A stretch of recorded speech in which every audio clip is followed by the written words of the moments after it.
کہتے ہیں کہ کچھ لوگ جو ہیں دبئی سے آئے ہیں، کبھی کبھی ایسے آدمی آ جاتے ہیں کہ ہم دوسرے ملک سے مسافر ہیں اور پیسے، یہ کاروباری لوگ ہیں، ان کا بھیک مانگنا ہی ایک فن ہے، اس لیے وہ ہمیشہ مختلف شکلیں بناتے ہیں، کبھی ان کا باپ مر جاتا ہے، کبھی دادا مر جاتا ہے، کبھی ایکسیڈنٹ ہو جاتا ہے، سب جھوٹ ہے۔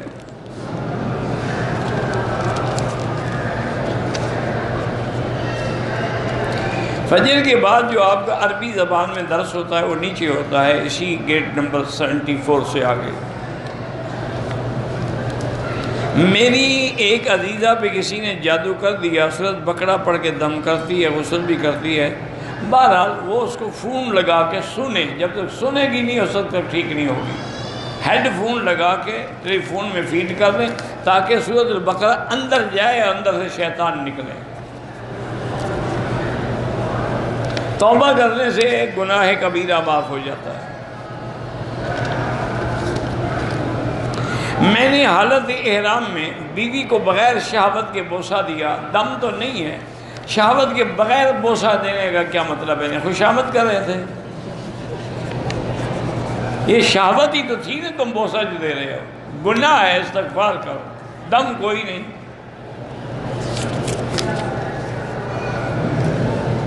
اللہ کا شکر کیسے ادا کریں؟ نمازیں پڑھیں، قرآن پڑھیں، صدقہ و خیرات کریں، سبحان اللہ الحمدللہ کا ورد رکھیں، استخارہ 2 رکعت نماز پڑھ کے دعا استخارہ 3 دفعہ کریں۔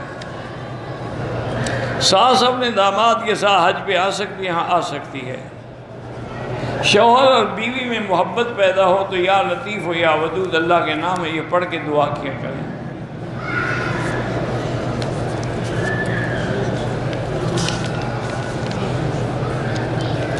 شوہر اگر ہوٹل میں ہے تو بیوی حرم میں رات اکیلی آ سکتی، اگر شوہر اجازت دے تو آ سکتی۔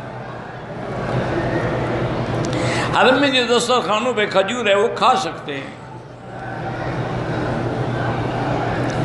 عمرے اور حج کو آنے والا آدمی کس عمرے میں شمار ہوتا ہے؟ امیر ہے غریب دونوں ہوتے ہیں، امیر بھی آتے ہیں غریب بھی آتے ہیں۔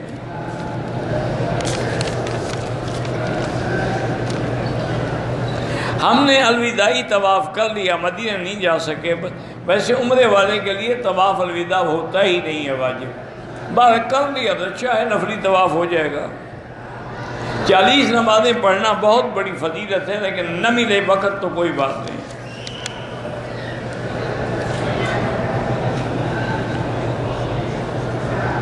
کھجور کی کٹوریاں باہر تقسیم کر رہے ہیں، ہم ایک کے بجائے 2 لے سکتے ہیں، چاہے جتنا مرضی ہے لے لیں۔ تقوی مانا اللہ سے ڈر کے گناہوں سے بچنے والا، اعلیٰ درجے کا تقوی یہی ہے کہ اللہ کے سوا کسی اور کا دل میں خیال ہی نہ ہو۔ ماں باپ کی مرضی کے خلاف لڑکے اور لڑکی نے بھاگ کے شادی کی، علماء حنابلہ کے نزدیک کو نکاح ہی نہیں ہوا، چونکہ لا نکاح الا بولی، ولی کے بغیر نکاح نہیں ہوتا، ایک حدیث مبارک ہے۔ اگر عمرہ کرتے ہوئے کندھا نہیں نکالا اور رمل نہیں کیا کوئی جرمانہ نہیں، لیکن سنت کے ثواب سے محروم ہو گیا۔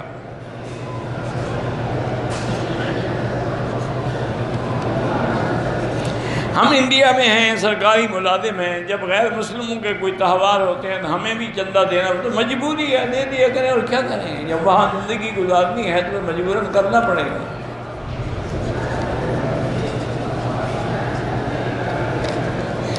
مجھے نہیں پتا کہ کون روزے کے اندر گیا ہے اور کون نہیں گیا، اللہ عالم۔ میرے معلومات میں تو کوئی جا ہی نہیں سکتا، 7 جالیاں ہیں، 1-2 جالیوں تک جا سکتے ہیں، آگے نہیں جا سکتا۔ شیطان حرم میں آ سکتا ہے، کیوں نہیں آ؟ تم جو آئے ہوئے ہو تو شیطان جنوں میں ہوتا ہے، انسانوں میں بھی ہوتے ہیں، تم آ سکتے ہو تو وہ بھی آ سکتا ہے۔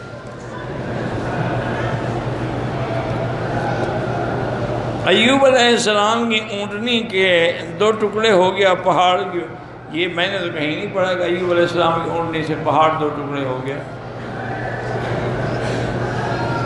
وہی آدمی دوسرے ملک سے آ کے اپنا مسلک تبدیل کر لے، پھر تیسرے ملک میں جائے گا تو انشاءاللہ وہاں اور تبدیل کر دے گا، نتیجہ یہ رہے گا کہ کسی پر بھی نہیں رہے گا، محروم ہو جائے گا راستے سے۔ میں نے بیت المقدس دیکھا ہے الحمدللہ، اور بیت اللحم جہاں حضرت عیسیٰ علیہ السلام پیدا وہ جگہ بھی دیکھی ہے۔ بہرحال حضور صلی اللہ علیہ وسلم تکبیر تحریمہ میں جو ہاتھ اٹھائے جاتے ہیں اس میں تو کوئی جھگڑا ہی نہیں ہے۔ باقی رفع یدین کے بارے میں یہی ہے کہ بعض چیزیں ابتدا میں تھیں، بعد میں نہیں تھیں۔ حضور پاک نے ما سوائے احرام کے کبھی ننگے سر نماز نہیں پڑھی۔ استغفار کا معنی ہے کہ گناہ اللہ معاف کر دے۔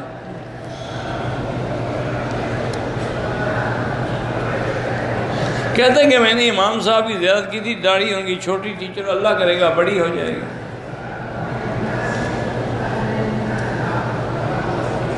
شیخ القراء مولانا طیب صاحب پاکستانی سلام کہا ہے، مہربانی جزاک اللہ۔ اگر آدمی مسجد الحرام میں سو گیا، نیند آ گئی، احتلام ہو گیا، کوئی گناہ نہیں، اس کے بس میں نہیں ہے، وہ تو نیند میں تھا، باہر نکل جائے، جا کے غسل کرے۔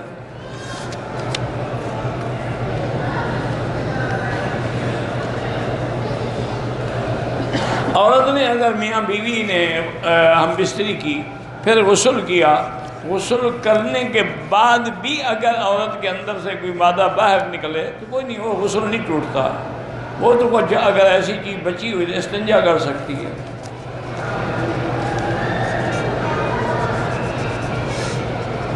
مولانا عبد المجید حمید وٹو صاحب بیمار ہیں، اللہ شفا عطا فرمائے۔ حرم کے اندر جوتے ہاتھ میں لے کر طواف کر سکتے ہیں؟ بالکل کر سکتے ہیں۔ حرم کے اندر عورتیں مردوں کے آگے پیچھے ہوتی ہیں، کوشش کریں کہ آگے نہ ہوں اور برابر بھی نہ ہوں۔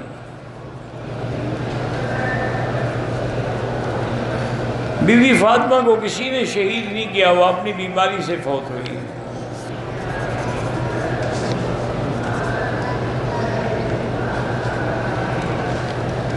کہتے ہیں میں جموم سے آتا ہوں تفسیر پڑھنے کے لیے، لیکن آپ کچھ تیز پڑھتے ہیں۔ میرا بھائی یہ طلباء کا کام ہے نا اس کو سمجھنا، جو سننے والا ہے اس کے لیے جو بات ترجمہ کرتے ہیں وہ سمجھتا رہے، عبارت سمجھنا تو طالب کا کام ہے۔ قرآن پاک میں اگر جبریل کا نام ہے، کوئی سلام کہنے کے انبیاء کے نام بھی تو آتے ہیں، اس وقت قرآن پڑھتے ہوئے بس پڑھ رہے ہیں وہی کافی ہے۔ میری خالہ کا بیٹا بیمار ہے، اللہ تبارک و تعالی بہرحال شفا کاملہ عطا فرمائے۔ بیٹی کا نام صفا مروہ رکھ سکتے ہیں؟ ہاں جی رکھ سکتے ہیں۔